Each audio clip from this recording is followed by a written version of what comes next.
좀 사건의 개요에 대해서 좀 말씀을 해주시죠. 있었는지. 예. 캐세이 패시픽 항공이 가격을 갖다 알려주지 않고 예약금을 달라 그러더라고요. 그래야만 좌석을 확보해 주겠다고 해서. 그래서 원래 밴쿠버 노선이 비행기표를 구하기 힘드니까 할 수 없으니 그쪽에다 따르고, 특히 방학 동안이 그런 예, 거죠. 예. 가격이야 뭐 상식적인 수준에서 관행에 따라서 정해질 걸로 당연히 알고 그렇게 했던 거죠. 그렇게 했는데 출발일 한 달 전에 가격을 갖다 통보해 주는데 엄청나게 비싸더라고요. 그래서 바로 그 즉시 출발일 한 달 전에 가격을 처음 듣고 나서 알고 나서 취소를 했죠. 예약 좌석을 갖다가 일부. 그랬더니 거긴 20%의 위약금 페널티를 물리더라고요. 근데 사실 가격을 처음 알고 나서 그 가격이 비싸서 했는데 제가 페널티를 물 까닭이 없는 거거든요. 그렇죠. 그렇게 하고 또 비행기표를 구할 수 없어서 항공 탑승을 한 그 항공권에 대해서는 당연히 비싼 가격을 낼 수밖에 없었죠.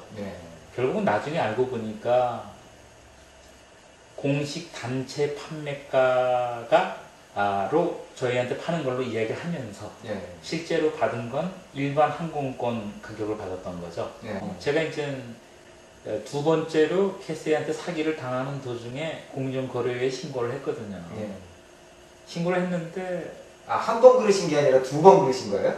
두 번 그랬죠. 두 번 20% 그러신 거예요? 왜 그러냐면 2006년 사건이 있고 2007년 사건이 있습니다. 2006년 약관은 그야말로 공정거래법이라든가 약관법에 위반되는 약관이죠. 왜냐하면 가격을 단체 판매가는 추후에 개별 통보한다고 결국은 나중에 터무니없는 이중폭리를 취하려고 계약서에 다 써놓은 거거든요.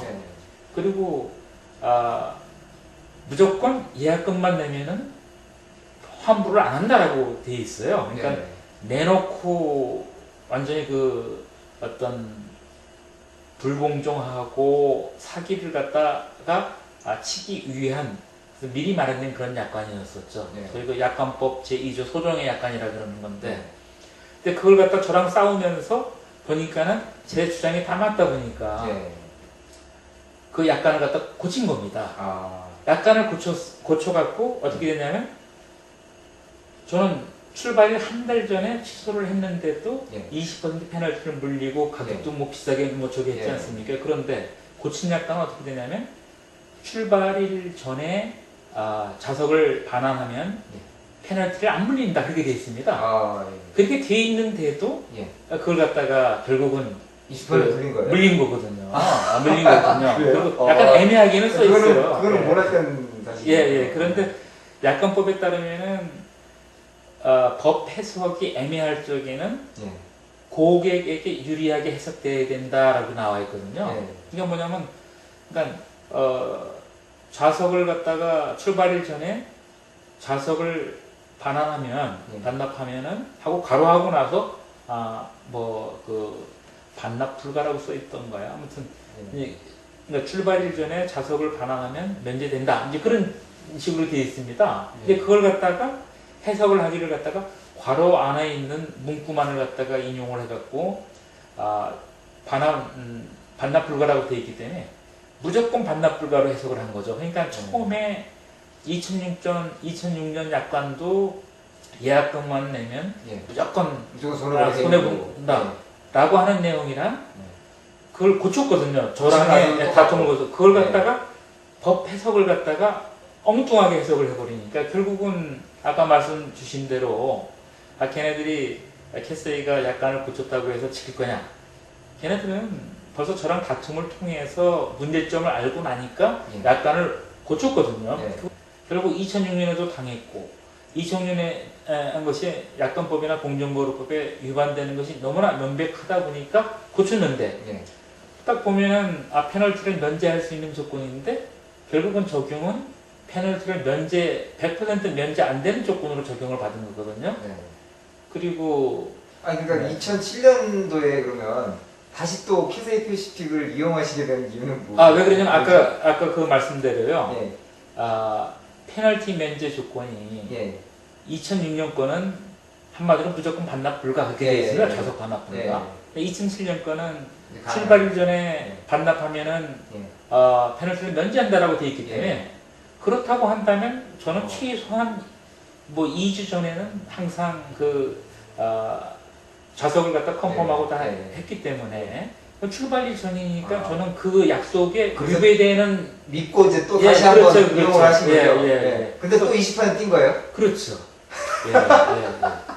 그래서 그 부분을 갖다가 제가 이제 많이 그랬어요. 그러자면 이거는 페널티 면제 조건 자체가 페널티를 못 물리게 되어 있는데 한 달 전에 제가 좌석을 취소를 했고 또 그것도 터무니없는 가격을 갖다가 요구하길래 가격 처음 알자마자 너무 비싸니까 그들이 말하자면 좌석 취소를 갖다가 유인을 한 거죠. 왜?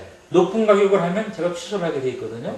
그리고 취소 안 한 가격은 비싼 가격으로 팔고 그 다음에 비싼 가격 때문에 제가 일부 좌석을 취소하면 그건 20%를 갖다가 페널티를 받고 그러니까 한 좌석에 대해서 20% 페널티도 받고 또 비싼 가격도 받고 또 팔고 하니까 이중폭리를 갖다 취하게 되는 거죠. 그래서 그네들이 2006년 약관을 고쳐서 제가 안심하고 2007년에 왜 한 번 사기당했는데 또 당했겠습니까? 그들은 사실 밴쿠버 가는 표가 굉장히 구하기 힘들거든요. 힘든데 다른 데는 이제 좌석을 갖다가 그냥 주든 뭐 아니면 좌석이 없든 그러는데 그 사람들은 예약금만 내면 일단 좌석을 확보해 줍니다. 가격을 안 알려주잖아요. 그리고 나서 나중에 도저히 표를 구할 수 없는 시점에 가서 가격을 비싸게 하고 미끼가 그렇죠. 그리고 그런 내용이 가격을 뒤늦게 알려주겠다는 계약서에 있는 것 자체가 벌써 그거는 불공정한 행위. 사기를 갖다 하기 위해서 말하자면 그 조항을 넣은 거죠. 그렇기 때문에 제가 캐세이 패시픽이 한 것은 일가성에 잘못된 그런 거래가 아니라 구조적인 사기라고 하는 게 그런 이유입니다. 안녕하세요, 강 선생님. 캐세이 패시픽 항공사가 저지른 불공정 거래 행위를 구조적 사기라고 명명하셨는데 그 이유는 무엇인지요? 그리고 많은 분들이 뉴스 보도나 CBS 노컷 뉴스를 통해서 사건의 결을 알고 계시겠지만 간단하게 사건의 개요에 대해서 설명해 주시기 바랍니다. 캐세이는 1980년부터 단체 판매가는 추후에 개별 통보한다는 사기 조항을 전 국민에게 적용되는 약관, 즉 약관 규제법 제2조 소정의 계약서에 미리 만들어 놓고 2006년 저와의 거래에서 단체 판매가를 알려주지 않고 예약금만을 받은 후 표를 구할 수 없는 시점에서야 공식 단체 판매가보다 1매당 무려 30만 원이나 비싼 일반 항공권 가격, 즉 이중 항공권 가격을 공식 단체 판매가로 위장하여 통보하였습니다. 따라서 고객인 저는 캐세이의 터무니없는 가격 통보에 놀라서 즉시 예약을 취소하자 캐세이는 약간의 페널티 면제 조건이란 항목과는 내용이 전혀 다른 예약 취소 시 무조건 20%의 예약금을 부과를 규정한 조항을 들어서 이중 항공권의 20%에 달하는 부당한 위약금을 물렸고 또한 표가 없어 어쩔 수 없이 구매한 좌석에는 1매당 공식 단체 판매가와 이중 항공권 가격의 차익인 30만 원의 부당 이득을 취하는 이중 폭리 사기 수법으로 1980년부터 무려 30년간 수천억 원으로 추정되는 부당 이득을 무조건 챙겼기 때문에 저는 캐세이의 사기 행위를 형법상 단순 사기 아닌 계획적인 그리고 고의적인 구조적 사기라고 명명하게 되었던 것입니다. 그렇다면 2006년에 피해를 보았는데도 왜 또 2007년에도 캐세이와 거래를 하게 되셨나요?